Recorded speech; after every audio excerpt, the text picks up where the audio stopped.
chose instead to grow this movement by giving everyone the opportunity to benefit from their contribution to the movement.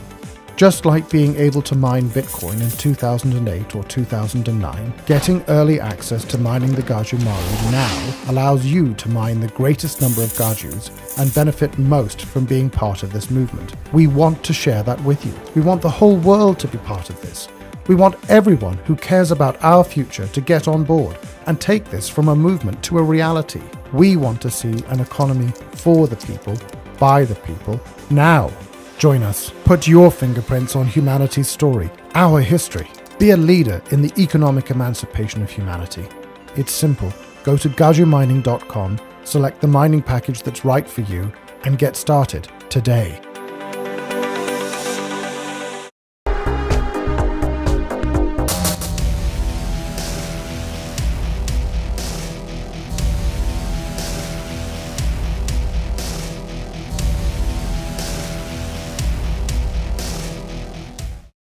All right, guys, we have David Serpa here, California governor candidate. How you doing, sir? Brother, it's good to see you. I'm doing Great good. to see you, too. Great to see you. For people out there, we did a Blood Money episode with Mr. Serpa. I believe it was like 298 or something. Everybody needs to go watch that. It's a much more in-depth interview than this is going to be. Yeah. Allow me to be crude for a second. I have a question. We've only had so much What sucks most in California that you would attack first? The most important thing that you are like, this needs to be changed in California? Geez, I'm going to give you a weird answer. Our apathy. Your what? Our apathy. You know, I mean, we as Republicans, we only make up 24% of the state's registered voters, and we don't show up to vote. You know, less than 30% of us show up to vote. This election will be determined by who shows up to vote. Now, the political answer is, you know, human trafficking. First 180 days, we tackle human trafficking. Because the thing is if you are not willing to fight against slavery, then you might want to find a different job. It's like human trafficking, drug trafficking. I want to get water to be an abundant resource here in California. We have 5 trillion gallons spilling out into the Delta, you know, every year. Energy should be abundant. We should have decentralized micronuclear grids, selling our excess water and our excess energy to our water and energy poor neighbors, because government needs to be providing something, and water and energy is really it.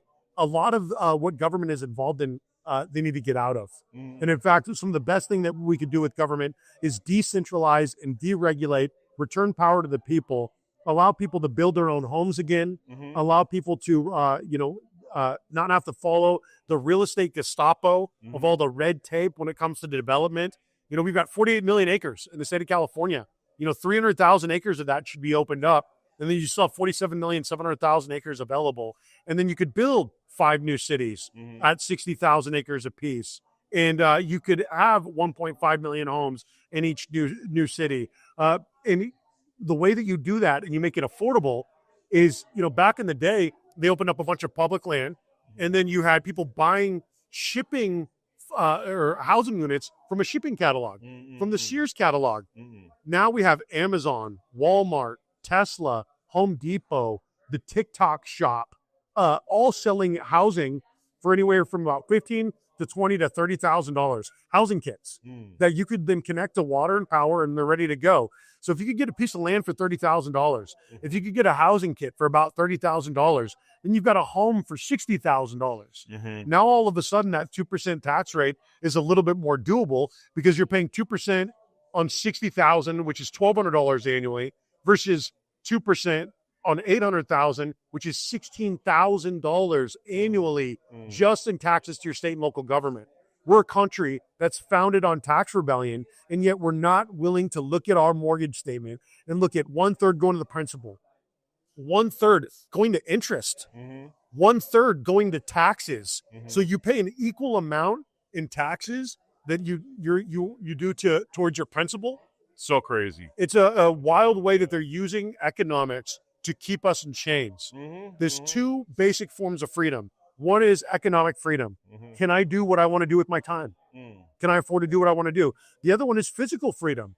Am I safe to go to the park? Safe to walk to the school? Safe to go to the grocery store at night? You know, can my wife go on a walk at night with the dog without worrying about being, accosted on the green loop because there are homeless people living there?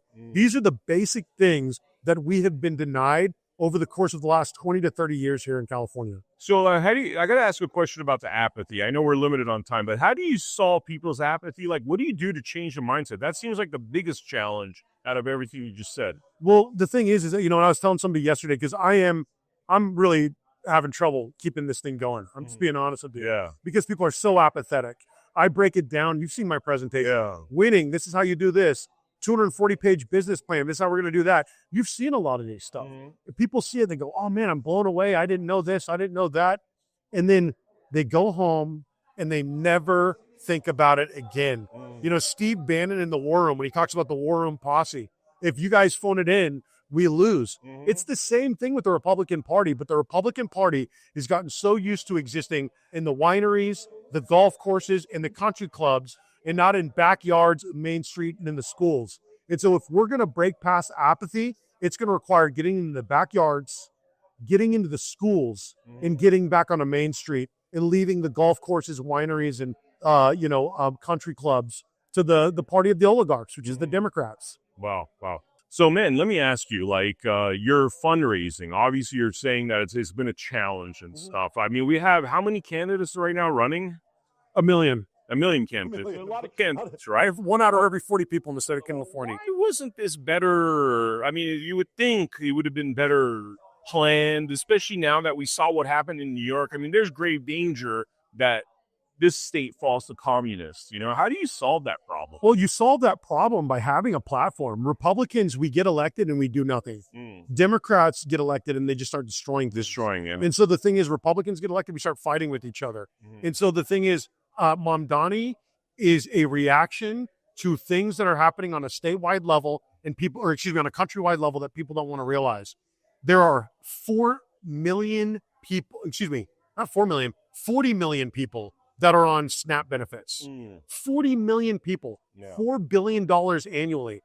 And people don't realize that over 40% of those are children. About 39% are children. 17 million. And nobody wants to look at a country where 10% of the population is on SNAP benefits and say there's something systemically wrong with this country.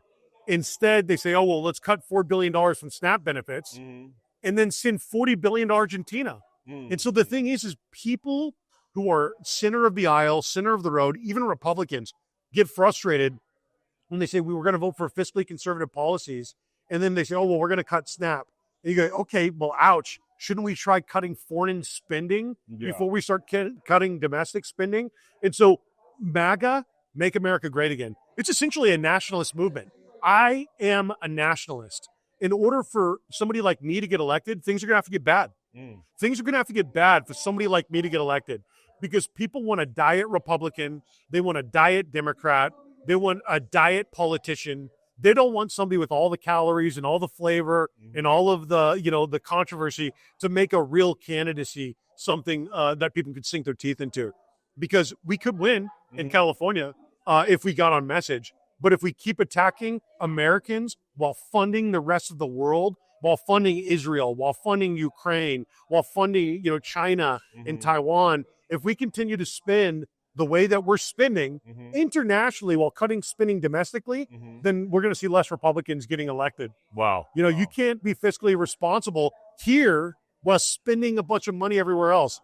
I'm disappointed that the Department of Defense, and I'll end on this, has failed 7 consecutive audits. And yet we ballooned the monthly or the annual spending for the Department of Defense to $1 trillion annually. $1 trillion when they failed 7 consecutive audits, unable to account for 61% of 3.5 trillion weapons and assets that are missing throughout the globe. And so how do you lose? I'll see those trillions, man. This is not like quarters. How do you lose trillions? And it's what? The auditing. Where did it go? Correct. And then if you have the audit and then you realize that all this money has been missing, then you have to refer it to an attorney general for prosecution. Because if you were missing 61% of $3.2 trillion, you'd go to jail. They would knock down your door. You would not be long for this earth. They would lock you up. But our government gets to have $24 billion missing going to fight homelessness. They get to build, a few miles of high-speed rail line in none of the 30 stations that were going to be built. no repercussions. No, A lottery let's- money let's that talk was about supposed the- to fix our schools. Yeah. And where did all the lottery money go? Yeah. People need to go to jail. Yeah, this is what I was going to say. Like with the train, the rail system, why hasn't anybody gone to jail? People obviously stole money. What's going on? Yeah, well, people think that the public doesn't have the palate for it. They think that if they actually start putting people in handcuffs, that the public is going to back up, is going to be like, whoa, that's scary. That's authoritarianism. No, that's accountability. That's accountability. And if you're going to run government like a business, there needs to be accountability. Because right now, there's no accountability at the ballot box because our election system, it's not rigged on the day of the election. It's rigged months and months and months ahead of time. Because there was a famous Democrat that said like 150 years ago, I don't care who gets the vote as long as I get to pick the candidates. And that's where we're at. We have a media that picks our candidates for us. We have an establishment in the Republican Party that likes to pick our candidates for us. But the Republican Party is still a place for primaries. Thank God. The Democratic Party is not a place for primaries anymore. We saw that with Bernie twice. And then we saw that with Kamala Harris getting handed the nomination without an election process. So crazy, man. So crazy. It's like there's no rules anymore, but that's why we got to fix this. It's like there's no rules. There's so much dark money that comes into politics, and you could talk about that too. It's one of the reasons why I stay away from money in a lot of ways.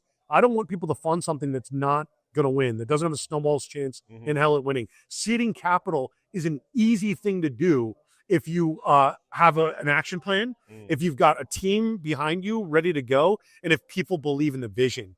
But right now, people don't believe that California can be won, especially the donor class, which is why every one of the other 49 states treats California like it's a piggy bank. They come out here to Silicon Valley. They come out here to, Palm Springs. They come out to Orange County and to Los Angeles County. They fundraise, and then they go to their congressional districts that are more competitive than the districts that we have in California. And all of that money leaves. But the donor class is very hesitant to put a single dollar behind the candidates in California that are Republicans because they've been burned so many times before. Wow. Brother, best of luck. Thank you for running. Appreciate you. Thank you for staying in the race. And I know it's but you got a great message, dude. You got a great message, and I appreciate that you talk about accountability. I appreciate you talk about locking up these criminals. Not a lot of people do. They're scared. They think it's going to sound extreme, but I think that's what the people want. Well, $24 billion, I mean, just in homelessness that goes missing, people should be locked up. Lots of people should be locked up. And it should be done by the Attorney General. And so we need a really great Attorney General to run. And I've talked to 5 different attorneys in the state of California trying to get them to run. Nobody wants to touch it with the 10 foot. Because they're taking a pay cut, and plus they're going to get attacked. They're you know what I mean? Who wants a headache? That's you make $1.5 million, $2 million a year in your private practice. Who wants to go fight with CEQA and the EPA about development? Yeah. Who wants to go fight with the teachers union about school choice? Who wants to go fight about civil rights and civil liberties because we need to bring back institutions in order to save our streets and save these poor people that are sleeping in the streets in their own filth, addicted to drugs? That's not compassion, the way that we treat homeless people in California. That's not compassion. That's not sympathy. We could do so much better in the greatest state, the greatest country on earth. All right, guys, we are here at this amazing California governor's debate put together by Kim Yeater and her team. Big credit to Kim Yeater and her team, because if you guys see what this thing looks like, it's very professional, very impressive. Sir, you are running for governor. I am. Could you tell us what your name is? My name is Scott Shields. Scott. All right. So, Scott, I think we only have time for a couple of questions, so I'm going to keep this brief.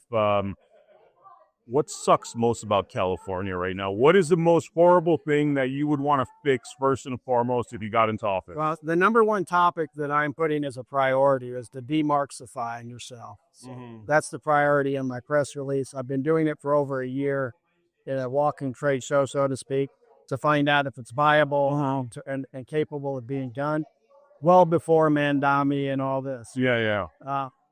We have to fix academia, and we have to realize that the Marxists have control of academia, they have control of advocacy, and they have control of advertising. And so as we attack this campaign, we know their playbook, and we have to be better at it on our end. My background is taking on that type of project. Tell me, what's your background? Well, basically writing assessments all my life for C-suite individuals of different sectors. Okay. And so I've had a blessed life in terms of meeting just really knowledgeable people. I'm I'm knowledgeable, but they're real knowledgeable. There's a big difference, right? So as a project manager or somebody that's leading a team of very knowledgeable people, or going into a boardroom and giving advice to a board who is obviously there for the right reason, right? Been blessed to be around some very, very extraordinary people on 65. So I've been in California for 40 plus years, since 1983. So I do know California pretty well. I know the people. I live up in the San Francisco Bay Area. So I've been in the tech sector. I still am in the tech sector. And Are you like the only non-Marxist up in the South? I mean, I joke, but it's I'll like, tell you what happened. In 2018, I was looking for a few cryptography experts for my company, and a company that I was supporting. And what I found out was a lot of number one, the kids are brilliant. I'm 65. I knew what I knew, but boy, they really are brilliant. yeah. And so what I found out was, in a lot of interviews, that a lot of them are held hostage to the Marxists for promotions, or if they said they're going to be for Trump, or they were Trumpers. There's many more Trumpers, or let's not say Trump, so to speak, but make America great again for people that understand America and the ideals of America. They get it. Even the foreigners that come in here, and most of them that I met. And so I didn't get whistleblowers. That wasn't my goal. I was just trying to recruit in person. Wasn't going to recruit the resumes. I wanted to get to know people, because it was a small company, and we weren't going to work on NDAs. We have the same why. Basically going back to the 80s. We get the same why. We go in the garage with a solution, a discovery, and try to build it out. So that takes loyalty. Yeah. Jobs had Wozniak, Gates had Allen. Everybody's got a number two. I had to go find a number two. Wow. And basically I became the number two because he was so much brighter than me. And he was younger, and I could kind of protect him in the environment. Wow. And guide him. So I do have experience. And so to answer your question, yes, there's a tremendous amount of people who are indoctrinated by what I call the mind virus of atheist Marxism. And so I called some experts in philosophy and history that I had access to, and I said, I need to start a thesis on this, and we need to start writing white papers on this. And so this was a year ago. Wow. So you guys are actually doing you're analyzing it. You're not just saying, okay, this sucks. You're more like, this is the reasons, this is the actual evidence. If you're going to educate somebody or deprogram somebody to critically think on their own, who's indoctrinated, you and I can't tell them. We have to give them facts of what happened, and then inspire them on what we know is the right way. Okay. And so, as my walking trade show last year at a convention, and an independent convention, I'm a nonpartisan candidate or party candidate right now, but my slogan is vote the candidate, not the party. If I end up a Republican, great. If I end up a Democrat, great. If I end up independent, but vote the candidate, whatever your party preference is. And I'm here, and this has been, like you said, Kim, oh my gosh, this event is fabulous. This is unbelievable. Yeah. Anybody that's been in entertainment before realizes the effort, the time, the talent here. So, but to answer that question, the mind virus, what we came up with, to get it simple, is the mind virus of atheist Marxism leads to the societal cancer of communism. So everybody has been saying for over a year in this media, Republicans, everybody, oh, communism doesn't work. It's known. Well, people young don't know. They don't. They weren't there. Know. It's crazy, by the way. When I was in high school, they taught this. I graduated in 93. Right. I don't know what happened after that, man. Communism was the big bad boy, and now... Well, I just told you. They got the Marxists, atheist Marxists, got control of academia. And it is all occurred in the late 90s, early 2000s, or... Really, it's decades old. Okay? It's decades old. Most people look at Marxism and say it's a union, it's class, we to get fairness for a lower class, a working class, right? No.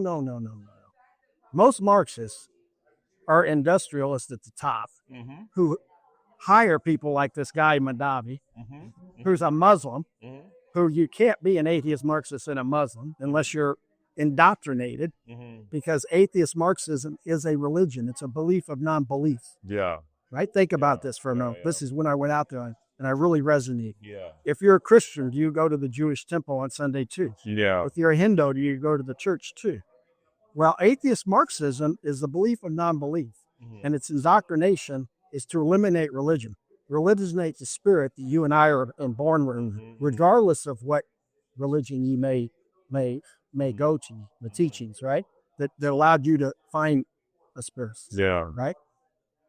They can become what we all know they can be now, a theocratic machine, like Islam is in the Middle East. It's a theocratic theocracy, right? Of religion. And basically communism ends up a theocratic, atheist, Marxist religion. Wow. It eliminates Tibet, right? Falun Dafa, Christians, Buddhists, Taoists. The only ones that are okay there are the ones that pay the piper. Yeah. If you're not paying what we call the mafia of atheist Marxists, then, you're going to end up. This is the way it works, by the way. Look, I was born and raised here, but my family is Armenian, and they came from the former Soviet republics. And, like I tell people, I'm like, we've experienced communism. We know what it is. All you're going to do is you're going to be bribing the guys that are in charge. That's all it is. That's it. Like, instead of bribing maybe like now we go to the DMV, now we pay lobbying money. No, it's going to be one central figure that you're going to be bribing to get stuff done, which is the most corrupt society here. And this is why I've been making friends and enemies at the same time. Yeah.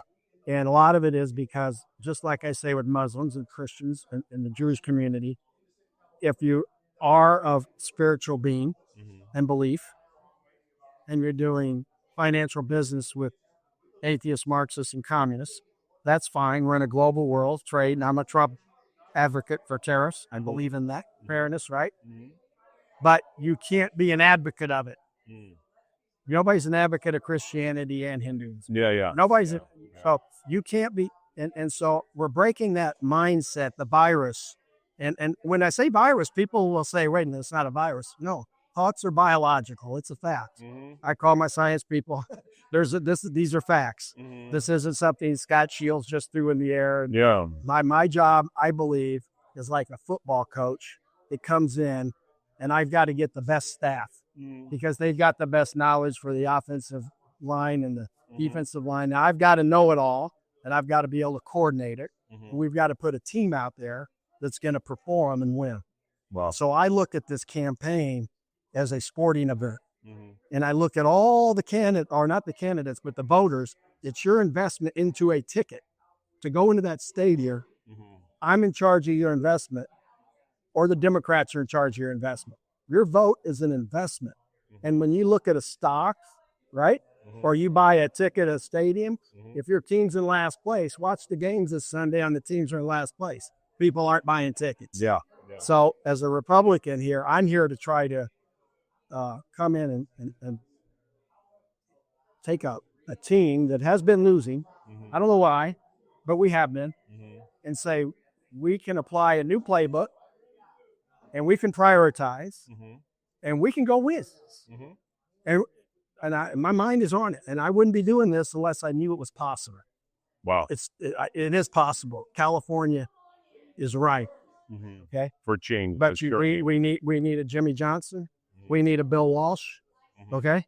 Those are change agent people come in and coaches who the owners decided you're going to get hit by the press. You're going to get hit by the season ticket holders. Why'd you hire him? Why'd they hire him? I was a part of this, both sides of this.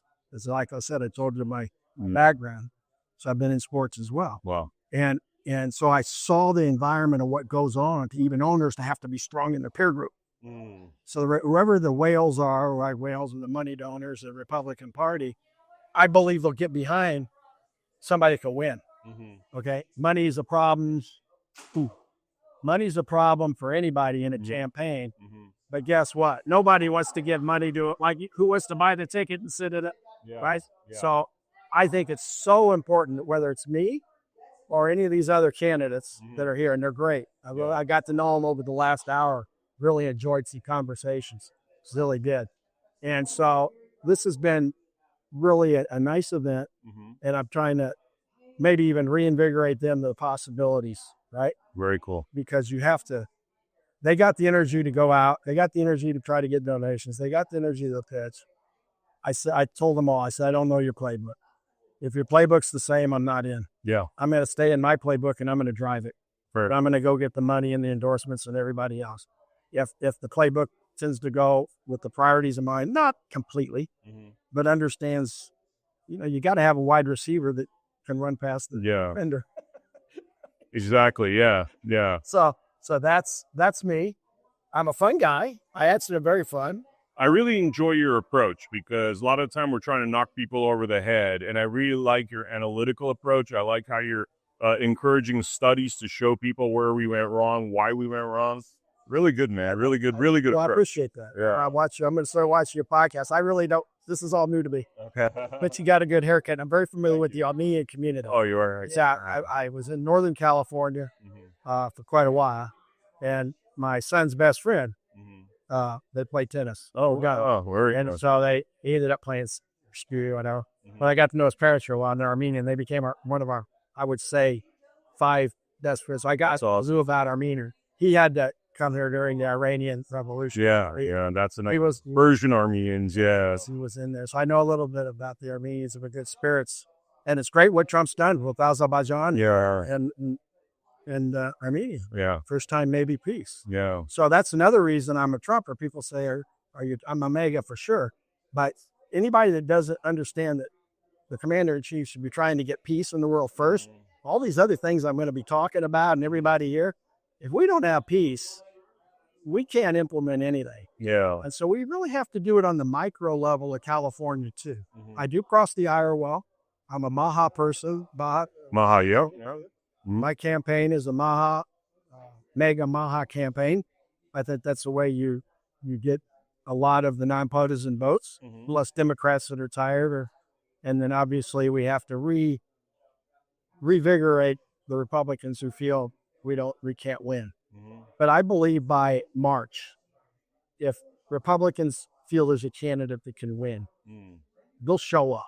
Yeah. They'll buy the tickets. All of a sudden, their team got in the playoffs. Those tickets become hot, right? Yep. So it's the 5 million nonpartisan, partisan individuals we gotta work on, and they're open. I've done that. I'm out there. Especially Bay Area. Most people are independent thinkers. Wow. They're really not tied to that leftist. Yeah. The leftists are the elites. Yeah. And I've actually moved some top tech people. I give Nicole Shanahan a lot of credit. Very brave. First one out. When I wasn't working with Bobby, but I was supporting. Nicole Shanahan took a lot of hits. By people that don't know her, she was the vice presidential candidate of Robert Kennedy. Yeah. And she came out of the tech sector, married to the Google big guy, the Sergey, right? And so what happened was, she came out and exposed a lot. And it really, there's a lot of tech people in that circle now that respect her on what she did because they're seeing she was telling the truth. Wow. And so we can get a lot of top tech people on our side too. But we got to get Trump, we got to get Bobby, and we got to get election reform. We got to make sure the elections aren't fraudulent. So Leo is running for California governor. Leo, Zacky, entrepreneur. I mean, just let's roll with it. My big question that I'm asking everybody, because we are limited on time here, is what is the most important thing? What is the thing that you think sucks the most about what's happening in California? The one thing you would attack first and foremost. Oh my God. Look, water is the number one issue, but I'd say that we're not coming together as Team California. More importantly, trust me, water is the number one issue, but the fact that we don't have these leaders that are actually trying to do right by all the people, and they have us divided into partisan politics. That's what's killing the state more than anything, because it's you're a Democrat, you're an idiot, you're a Republican, you're a racist, and that's the end of the discussion. Nobody's actually trying to do and talk about what's actually best for everybody in California. And it's not about the party lines. I mean, think about how bad things are here in California. It's unaffordable. The education's in the toilet. We live in a police state here. It's untenable. You can't keep the money you earn. You can't start a business even if you did have money in the first place. You can't afford the food. The rent's out of control. It's just one thing after the next. Then people are fleeing. And so it's about coming together under a leader that wants to do right by everybody and work with the legislature and help cultivate the Team California mentality. Excellent, excellent. Now, in terms of number 2 and 3, next 2 things that you think are very important to address. So, I mean, water is the biggest issue. Like I was saying, we're in a constant state of perpetual man-made drought because we are not utilizing our resources efficiently. We have been approved for desal, but regulatory bodies like the Coastal Commission flock that. We should be building reservoirs and dams, but we're blowing them up because if environmental, feel goods, it's the ecological. Please, what happened to the people? You care about bringing back salmon for 300 indigenous people, but you'll blow up a huge water reserve and hydroelectric generation for what? I mean, what about the rest of us? Don't you care about the people? And our farmers need that water so they can grow the crops at scale because they're not getting the water that they need to survive. And so the small mom and pop farmers that have been operating for 5, 6, 7 generations or 4 like mine, we get crushed under the weight and we have to sell. And then a big conglomerate comes in and buys the land and then rips all the stuff out just to take the water and use it on their crops elsewhere. And then the crops that are still that are able to grow, they have to use glyphosate and all these other herbicides and pesticides. And so you get poison in the food. You can have abundant, cheap water that supplies all our farmers, that's cheap for our utility bills, that we can build out so much that fighting fires becomes a thing of the past. But most importantly, we can export it to create an additional revenue stream to bring money into the state that's not from your tax-paying dollars. When you think about it, 50% of your money is taxed in the state, 35% to the federal government, 14.9% to the state, and that's before we get to other taxes, right? Out the gate. You work 40 hours this week, guess what? Government just took 20. That's unacceptable. Crazy. That's so crazy. I can't believe that's even a reality. Now, tell me, why do we have a lot of governor candidates? Yeah. Tell me, what are your qualifications? What makes you most qualified for this position? Well, my background in agriculture and big business and manufacturing. Zacky Farms, that was my family's business for 90 years. I was the vice president of it. I worked my way up from the bottom to earn that position. I was a board member for the California Poultry Federation for a decade, where I'd go to DC and Sacramento, meet with lobbyists and, with the bureaucrats, FDA, USDA, EPA, the senators, the congressmen, the state reps, the state senators. And I got to meet these people. And I know firsthand that they don't care about you or your business or your family. And they're really stupid. And it was an eye-opener for me.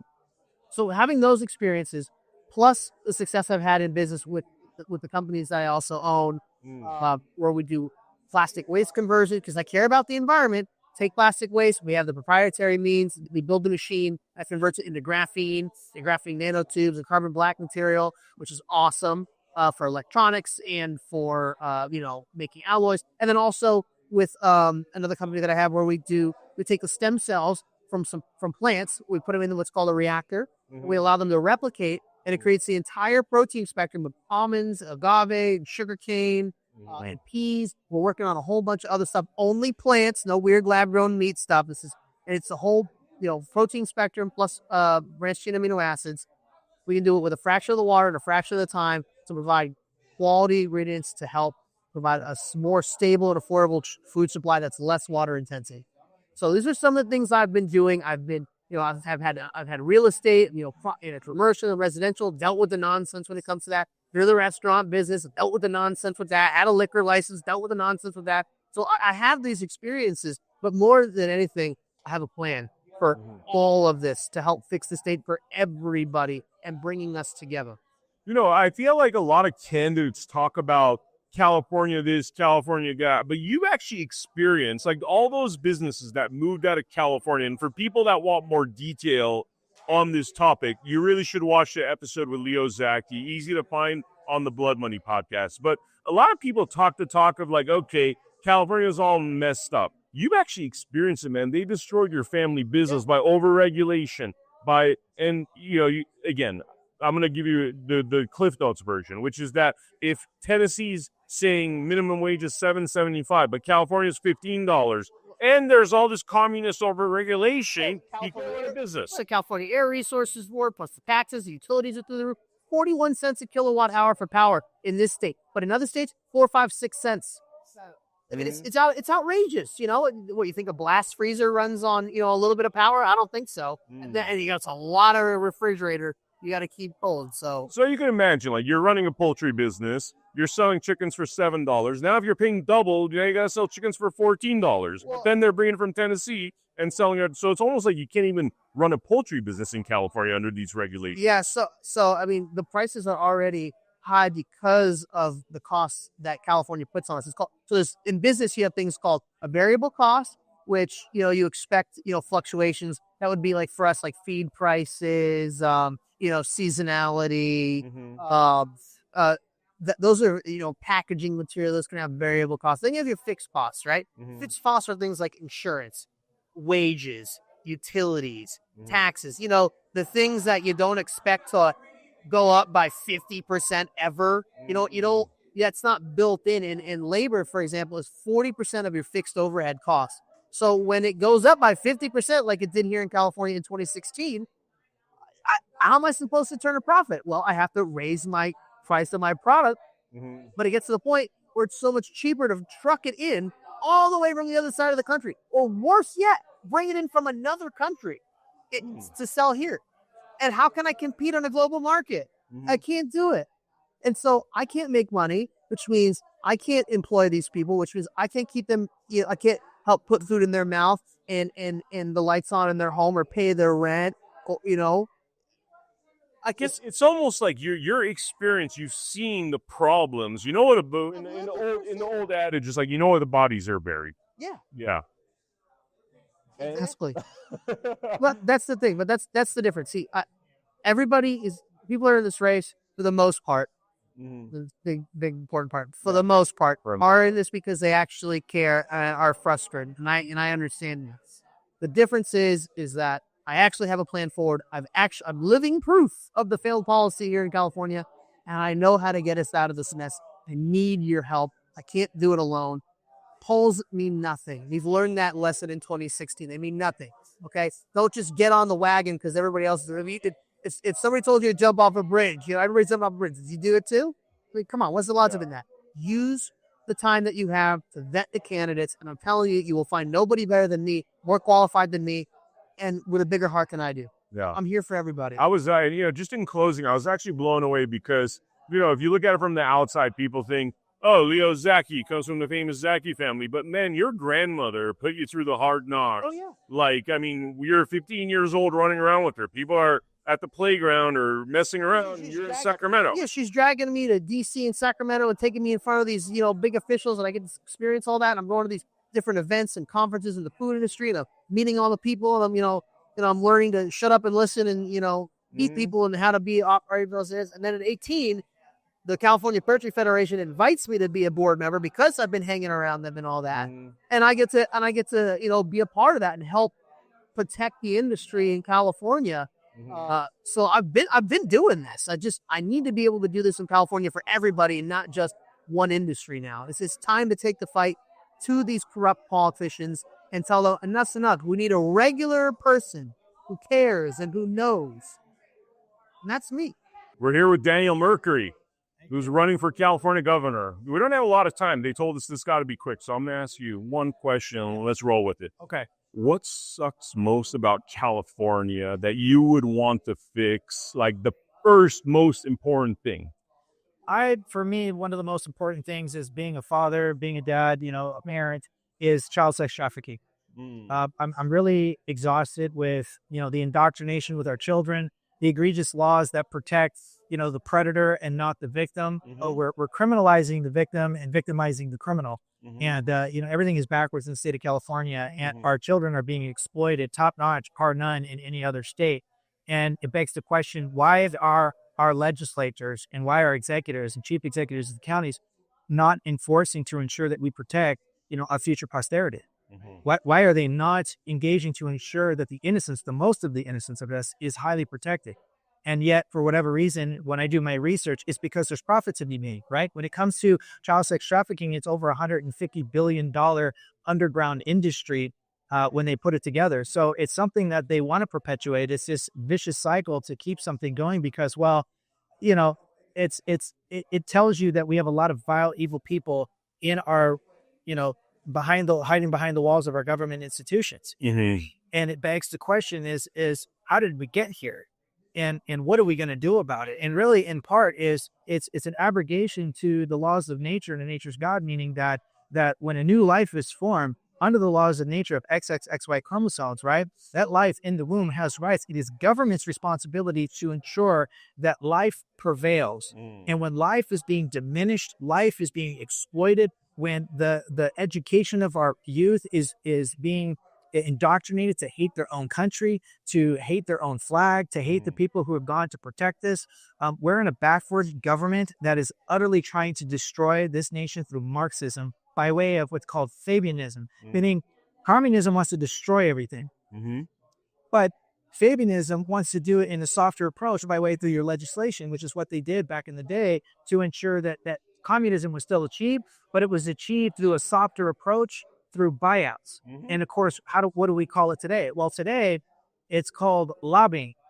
But that's actually, it goes against the Constitution under the emolument clause. What's emolument? Emolument is when somebody comes in and makes you a nice wealth of money, or makes you a deal, says they're going to contribute to your campaign. All these things are going to make sure you maintain the income, you're going to retain your seat. Well, they changed the language to change perception, and they called it lobbying.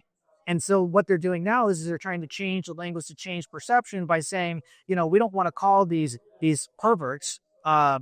We don't want to call them pedophiles. We don't want to call them perverts. We want to call them MAPs, minor attractive person. That's changing the language to change your perception. It's like lobbying is bribery, just a nicer sounding word through words, and a lot of people fall for it, unfortunately. So it's a disruption to linguistical canons, and this is why I tell people, once you figure this out, at least it's the way I did, then you understand whose purpose is subverting and engaging, really just engaging in the evil. For me, it's sickening that they would even pass a law to permit the pervasiveness between an adult and a minor. They split words here in California, right? California is, if you're a child, it's 11 and under. If you're a minor, it's 12 to 17, and then 18, you're an adult. And then they split this where they say human trafficking up to 16. Wait a second. What about the 17-year-old? What, it's just because they're too close? And, there's all these stories coming about girls that were trafficked, that got into pornography, that then regretted. Now they're having kids, and they say we're groomed at that age. So it's a grooming age, as long as you're under it. And not to mention, Santa Monica, around Ocean Parkway, is one of the heaviest areas where there are a huge amount of child sex trafficking victims who are actually working the streets. Problem is local law enforcement, LAPD, can't do anything about it because of local ordinances and policies that all they can really do in part, and I don't have all the details on this, but they can hand them a phone and they can say, call who you need to call to come get you. And then from there, they can help. But a lot of times these victims are so frightened that who do they think they call? They call Aaron. They call the trafficker. They call the person who basically, ripped them away from their home and put them in that situation. And our local law enforcement cannot do anything because certain ordinances and certain policies of that county permits it. But you don't hear about this. Candidates hear about this because, we're trying to find the solutions to the corruption and to the problems. And so everything gets confounded. So a lot of people say, well, what are you going to do? I'm like, this is the point where I tell people, I stand on ensuring that prison is the solution to corrupt representative. If you do anything less, then there's a problem, right? And this is what I stand on, because they have a duty to their oaths. Right now, they're engaging in criminal misconduct. You don't know about it, right? If you don't know the law, well, there's no law. And if you don't know your rights, you have no rights. And they placate on you. They placate on you, yeah. Man, I go, just for the viewers, I interviewed you 2-3 months ago, and the thing that I found very impressive about you is that your understanding of the laws and the Constitution. I mean, not many, it's almost like you shouldn't run for office unless you had a Daniel Mercuri level of understanding of it, because they don't, I'm not going to talk about my story. Everybody knows, but it's like they need to understand the laws. They need to understand the Constitution, and that basic is not done. Why is it? Well, why is that if you become a sheriff, if you become a politician, why isn't it that the first thing you're handed is a Constitution? I already know the answer, but you're not handed the Constitution and being like, yo, that's your Bible right there. That is your Bible. The Constitution is the definition to the limitation powers. You can't use the Constitution to grant yourself more charge. Yeah. It doesn't work like that, right? But yet that's what they do. Or we get a lot of chief executives that engage in selective law enforcement. Well, now you're picking and choosing what you're going to do because it doesn't fit a current narrative, right? Well, then you just violated what you swore to protect. Like, it's the ignorance. But here's the thing. When people don't know this, right, they see what's on the news and they engage in, or they're being forced to listen to propaganda, right? When you look at I think it's the Smith-Mundt Modernization Act, you'll notice that allowed for our own government to engage in propaganda. So now when people see this, they don't really know the differences between up and down. I mean, who has time to sit there and really spend hours reading the laws? Our current legislative body drafts between 2,000 and 5,000 bills. Do we even need all that stuff? No, That just feels like it's a waste. It's like you're putting laws on top of the Constitution to really take away from the Constitution. And they're not even in alignment. That's the thing. So they sign into 1,000 of them a year. That's not to your benefit. It's not. No, it's to their benefit. They're creating businesses. They're creating revenue streams. We put these people in office. Yeah. What are they doing? Right? And this is where it requires us to become educational, to educate ourselves, to educate other people, and to take back what already rightfully belongs to be the people. Yeah. That's that. It's really that simple. Yeah. Guys, Blood Money episode 302 was, I think, the one that we did. We're going to do more of them, but everybody needs to go watch that, because just his understanding of the laws is so essential. And, you're like, I highly respect you. You're the one that's like on the top of my list, and by the way, you guys just got to watch the video. Watch the episode, learn what this man has been through in his life and why he's running. And one of the things I think I came to the conclusion, I got to mention this. I don't know why a guy like you gets one vote as a service member, as somebody that understands the laws, the Constitution, you've served the country. And then the guy that wants free stuff in New York gets the same vote. That, to me, I'm all for voting, but something seems off with that, man, because I don't know. I feel like we're voting in people that don't understand the laws, and that is a dangerous place in our country. But Ryan, how you doing, sir? Doing good, man. Good seeing you. Great having you here, man. So you announced that you're running for governor recently. I did. Okay.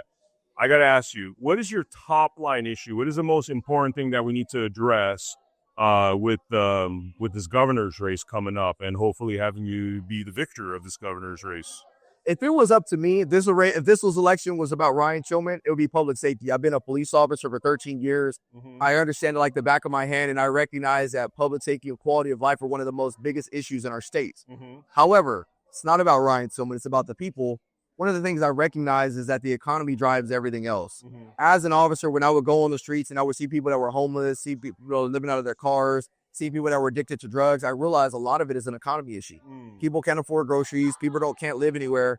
So as governor, one of the first things we have to do is we have to be able to stimulate our economy, bring more revenue into the state. If you bring more revenue into the state, it drives the prices down and it makes the quality of life better for everybody else. Wow. We're talking off camera about the issue with families and the fact that, we're encouraging people to have abortions. We're encouraging people to build families. You made a very insightful statement. Do you mind talking about some of your experiences with the destruction of the American family and what you observe as being an issue? Yeah, so I had the opportunity of going to San Quentin prison about 6 months ago. When I was in there, I was talking to a lot of the inmates, and I talked to about 4 inmates. And one of the things that kept coming up was that all 4 of these inmates didn't have a father in their life. Wow. And when I asked them the follow-up question, I said, do you believe that had your father been in your life, do you believe your circumstances would be different? Every single one of them said yes. Wow. So if that's the case, why are we not encouraging families to stay together? So my Family First initiative encourages families and incentivizes families to work on the things of their marriage and their household. I've been married for 13 years and I love my wife, but it hasn't always been an easy road. So if the government can provide certain resources and opportunities to help those families stay together, it's going to increase the likelihood that those kids stay out of trouble. It's going to increase the likelihood that those kids are successful contributing members of society, but also it's going to reduce the quality of life issues that everybody else is having as Californians. So they obviously discourage us against family. They want us to get abortions. They make it sound like, especially on the left side, they make it sound like there's something wrong with the nuclear family. We've been indoctrinated to believe this stuff. Unfortunately, what I realized is, there's a gentleman here named Adam Vina who hasn't seen his kid. I don't know if you met him, but like the kid's being transitioned without his consent to boy to female or whatever they call it. and totally out of his hand. You know, we hear about these like alienation stories because of family law industrial complex. Tell me, like, how do you solve that issue where modern day men, people aren't getting married anymore? They don't want to get married. We've all heard the horror stories. She took all my money. She took my kids. How do you solve that issue? Number one is we have to stop demonizing men. Yeah. Don't get me wrong. I love our women. I love my wife, and I think women are a necessity. That's why God created women. But what we've done is we live in a culture now where we demonize men. So we have to encourage men to step up and assume those roles that they take on. So if you're going to be a father, act like a father. Number two is we have to stop incentivizing people to go out there and have abortions. Look, they always bring up the idea, well, what happens if somebody's raped? I understand all that. But what we're not doing is we're not being proactive in teaching people the dangers of having unprotected sex. We're not teaching people the dangers of what happens when you go out there and sleep with multiple people, men and women. So I would like to educate our kids proper sexual education, not indoctrinational education. And I believe by doing that, what's going to happen is you're going to start to see a tide turn where people aren't even going in there to get abortions because they're not pregnant anymore. The other thing that I want to do is I want to make sure that we start getting back to the basics of our state. Let's get back to reading. Let's get back to writing. Let's get back to history, as opposed to pushing a lot of these political and cultural agendas. So that way we can indoctrinate our children. I met Adam Vina, and I feel my heart goes out to him. And the system has demonized him as a man, and that's why he's in the situation. I do believe that he has better days ahead, and I believe that he will see his child one day, but it takes a lot of good leaders in order to move that in the right direction. Wow. What do you do about the judges that are these political activist judges that look at you and rather than saying, okay, law, we're going to decide this based on law, they look at you, they say, oh, that's a man. Man is evil because I went to this liberal arts university and, every man's toxic. What do you do about that entire generation of judges? It's a great question. You know what's funny? Let's look at how they select juries. You ever been to go on the jury duty and you have to fill out that whole big long form about all these different things. And if you have any level of biases, what happens? You're not selected. Yeah, exactly. Why can't we reevaluate some of our leaders like that? As a leader, we have to do our best job as being unbiased as we can. I built a brand called Breaking Barriers United. It was centered on bridging that gap between law enforcement and the community. The only reason I've been remotely successful in doing so is because I have to call balls and strikes. A lot of our judges are biased. They're very biased, and they don't call balls and strikes. They only call what fits their initiative. So we have to create parameters and methods in place that can look at who is going to be the most unbiased official that we can put in this place that can see both sides of it and call it the way it should be. Wow, amazing. So you're talking about actually testing them. There's a lot because they take these judges, they give them 1 month of, and I don't even know what you learn in 1 month. They give them 1 month of training. It's not like you're going to learn the Constitution. A lot of them don't even know the Constitution, especially in family law. It's like they ignore it completely. Like there's no life, liberty, pursuit of happiness in family law, unfortunately. It's one thing to be able to pass because you know the information, but it's another thing to actually be a good human being. And I think sometimes we miss the latter. There's a lot of good educated people out there, but unfortunately they don't possess common sense, or unfortunately they're not doing what's right for the best, for what's best of that person. So I think that it requires a dual qualification to say, yeah, you qualified on paper, but are you the one that's best fit to serve our community because you're able to see both sides of the equation without forming a bias? Excellent. Now, got to ask you about your skill sets. Do you have a very special skill set that when we first met in Sacramento, you were telling me that you do a certain job that you think would be very helpful, a skill set to have as governor? Tell us a little bit about that. Yeah, so I believe one of my skill sets is being able to be a leader and identify talent.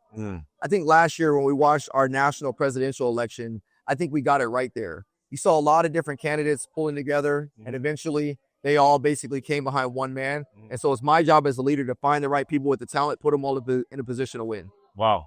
Awesome. All right, guys, we are here at the California Governor's Debate with Leo Naranjo, the fourth. Yes, sir. First. Wow, the fourth. Awesome. Sir, one question I've been asking, because this is kind of like a speed dating thing. They want to move as quick. What is the first thing? What is the thing that you think is most horrible about California that you would want to address first and foremost once you were in the governor's office? Day 2, we're going to remove sanctuary state status out of the state. First and foremost, out the gate. We're gonna roll back Prop 47. We're going to send that right back to the legislature. We're going to make them fix the laws so that crimes don't go all into the miscellaneous column. There's actually penalties for if you do certain crimes. The next thing I'm going to do is I'm going to forewarn the legislature this. Right now, you guys have had years of habits of taking 5,000 bills, just to use a number, taking 5,000 bills and dumping them on the governor's desk at the last minute. I'm going to let you know now. You're going to do that to me one time. Because what's going to happen is the day that they're due, 5 minutes before the end of the evening, all 5,000 are going to be vetoed in mass. I don't care if they're good bills, bad bills, indifferent bills. They're going to be vetoed in mass, and they're going to send right back to you. If you want to challenge the veto, knock yourselves out. Why? Why? Why veto them? Why veto them? Because the legislature has an entire year to pass bills so that people can go through them and make sure they know what they're signing. The days of the rubber stamp, we let the time go by, it automatically becomes law. This is how the doofy bills that are getting passed right now are getting passed. While the governor's pretending to be president, the legislature's going crazy. That's what they're doing in mass. And the other thing I want to get rid of, and thank you for bringing up the topic, gut and amend. So I don't want to see bills come across to the governor's desk that say we're here to save kids, but inside the bill we've removed those portions of saving the children, and instead we want to grow more marijuana farms, and then we pass it off as a different bill. We need to stop that process of gut and amend, and I'm going to work with the legislature to do it, and I'm also going to work in trying to force it to be done correctly. But if you want to pass the bills and you want them signed correctly, start taking that year that you have to do it adequately and send them over rationally, but you're not going to paper dump 5,000 on my desk, go home to celebrate your vacation, and think I'm just going to let them roll in and hurt the citizen. In mass, vetoed. That'll be a one-time shot they do, and they'll fix it from that point. Wow. Okay, so let's talk a little bit about your experience, because you have quite a bit of experience. What qualifies you for the governor's position more so than anybody else? 15 years retired service. That was retired out of the Army. Finance was my specialty in there. I became what today's language would be referred to as a GOAT, utilizing the Army payroll system. When it came to finding money, I could take in a room like we have right now, figure like it's a club with the lights, the music, and loud pounding. It only took 3 words for me to pick up on a soldier that was about 40 feet away from me. Fraud, overpaid, or what rank he was. 6 months later, that person ended up owing the government $2,000 because I dug him out of the woodwork. Wow. Can I find money? Yes, I can find money. Can I find air? I can do that as well. I've also been in the franchise task board for 4 years. I've been with the County of Sacramento welfare system for 11 years. So if you want to talk SNAP benefits and what they've been doing with that program in California, we can have that discussion. But I can almost assure you there are folks who don't want you to know what I know on how they used to run it.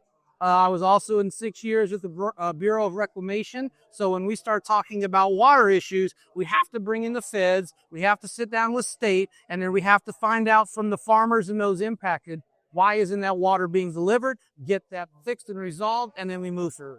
Wow. What makes you qualified to work with, you're working with a lot of people. You're going to deal with like a lot of Democrats that aren't going to be necessarily into the idea of helping your agenda. What do you do? How do you work with these people? I've had the ability to work while I was a union rep with hostile management, hostile legislatures, hostile union members, and yes, even some hostile coworkers on trying to put forth something that was beneficial for the workforce and the working environment as a whole.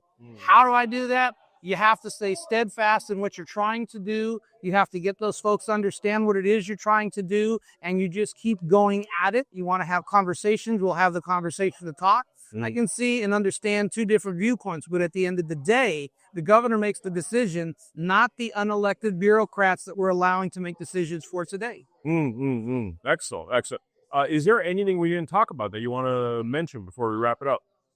Offhand, there's nothing that really comes to mind at the moment. We're getting slammed left and right. I will say this, however, first and foremost, I'm running for the citizens of this state. I want folks to understand and know that's probably the only candidate on the trail right now of any party that's trying to run first and foremost for you, the citizens of this state, not another country's citizens, California citizens, and we're going to start putting them first as opposed to the what they always like to say, stakeholders. Who the hell are they? If it's not the citizen, then that conversation is thrown out. Wow, excellent.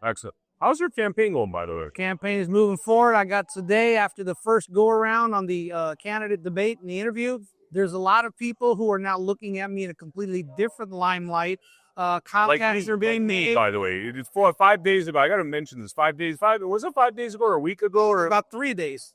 About 4 days. 4 days. Very recently, we did an interview, and I got to say, man, By the way. I was like really surprised. Well, that's how we roll, you know. But I got to say, I was really surprised, man. The way you were able to answer the questions with such fluidity, without like it felt like a machine gun fire, and that's kind of what I want to hear. I want to hear somebody that's confident, that knows how to do the job. I was very impressed by the work you did with social services. I was really impressed by the work you did with changing people's lives and attitudes from this kind of like, oh, I'm a loser, I'm desperate, whatever. You know, please, everyone out there, you should watch. I believe it was Blood Money episode 308 or 309. You guys got to watch that. I appreciate you, man. I appreciate you for running. Let me leave this with you. Yeah. I last night, my wife was getting ready for bed, and I was still outside with my mom. We're enjoying it. Well, she wasn't getting ready for bed, getting ready to go to dinner. And we were getting ready to take off for dinner. There's a young lady sitting out by the fire pit in the pool. We ended up in conversation, and it turns out that I knew her online from contacts with our associated group, and she's here today at this governor debate. Wow. And so I asked her, I said, well, what brought you out here? You know, hey, what inspired you to come out here? She said, you did. Just from conversation, from postings, she said, you inspired me to be out here, and I had to learn more. And Mr. Miller, that's what I try to tell people. Here's a good example, his own words. Look at that podcast. I'm not going to speak for him. I'll let him speak for himself, but I want to leave you with this. I just need 15 minutes to tell you where I'm at, what I can do, and that'll change your mind and have you look at me hard so that you know there aren't just two running for governor. There's a person running, and that's me, who's actually trying to win, not pretending to win. That's a big difference. Yeah. Thank you so much, bro. I really appreciate you. Appreciate it, bro. I appreciate your listeners watching, giving me the opportunity to speak. Thank you so very much. You guys have a great evening. Website, quick website. Quick website, Leo Naranjo, 4governor.com. Look me up, find what you need. That's the plan. Thank you, guys. Over the last 30 years, we have seen the value of our work diminish and the price of real assets like land and homes increase to the point that for most people under the age of 40, the hope of owning their own home has been lost. The response of governments around the world to the 2008 global financial crisis and COVID was to defer the cost of these events to the future. They did this by printing money, in effect selling our futures to pay for their bad decisions. This is corporatism, not capitalism. Money printing didn't hurt those in power, nor those who supported them, because they had real assets, property, shares and businesses that rose in price to match the inflation of money supply. But for most of us around the world, it sold our future for a fraction of its value. In response to this, a mysterious figure known as Satoshi Nakamoto created Bitcoin. He wanted to create a currency that could not be printed on command, thereby devaluing our labor. A currency that could be traded electronically between people without intermediation, allowing all of us to participate fairly in the economy. But if you tried to buy your groceries with Bitcoin, you'd stand at the checkout for at least 10 minutes, probably hours, waiting for the transaction to process, and the fee would cost you more than the carton of eggs and bag of apples. Bitcoin's limitations meant that it stopped being considered a currency in 2016 and was instead called a store of value. But it opened the door for someone to create a genuine currency that nobody controlled, but everyone could use. That someone is us. We created the Gajumaru blockchain and the Gaju currency. The Gaju is real money you can use, whether that is to buy a loaf of bread, pay for a haircut, buy a t-shirt, in fact buy or sell anything. It is a currency for everyday use. On Gaju Market, anyone can buy and sell any legal goods or services, just like you would on eBay, but at a fraction of the cost. Like Bitcoin, Gajus are mined on a computer. Unlike Bitcoin, mining Gajus does not require specialized equipment, nor huge power supplies. During our protected rollout, you can mine this on everyday computers, like the ones that sit in your home doing nothing for most of the day. We are working to get millions of people like you to mine the Gajumaru and be rewarded with Gajus that you can then use as real money. At the end of 2026, the Gajumaru will open to public mining. By then, we will have brought together millions of people like you to mine the Gajumaru. This will create such powerful combined computing capacity across so many millions of people that the Gajumaru can remain highly decentralized, enabling an economy for the people, by the people. To make all of this possible, we offer a variety of mining packages that combine all of the software and services you need on our website, gajumining.com. The software is simple to install, and there is a step-by-step guide that will get you mining and participating quickly and easily. You can buy those packages now. You can start mining the Gajumaru and being rewarded in Gajus now. Select a suitable mining package from the gajumining.com web store. Install and activate the software on your device and start mining today. This is an opportunity to be part of a movement to restore our humanity, our dignity, our sovereignty, creating a better future for everyone. For the first time in thousands of years, you will directly benefit from your work, your ideas, without being taxed by intermediaries or needing permission to be part of the global economy. We believe that capitalism is I win, you win, we all win, not I win, you lose. That's corporatism. We refuse to pursue venture funding that would demand we play the corporatist game, and chose instead to grow this movement by giving everyone the opportunity to benefit from their contribution to the movement. Just like being able to mine Bitcoin in 2008 or 2009, getting early access to mining the Gajumaru now allows you to mine the greatest number of Gajus and benefit most from being part of this movement. We want to share that with you. We want the whole world to be part of this. We want everyone who cares about our future to get on board and take this from a movement to a reality. We want to see an economy for the people, by the people, now. Join us. Put your fingerprints on humanity's story, our history. Be a leader in the economic emancipation of humanity. It's simple. Go to gajumining.com, select the mining package that's right for you, and get started today.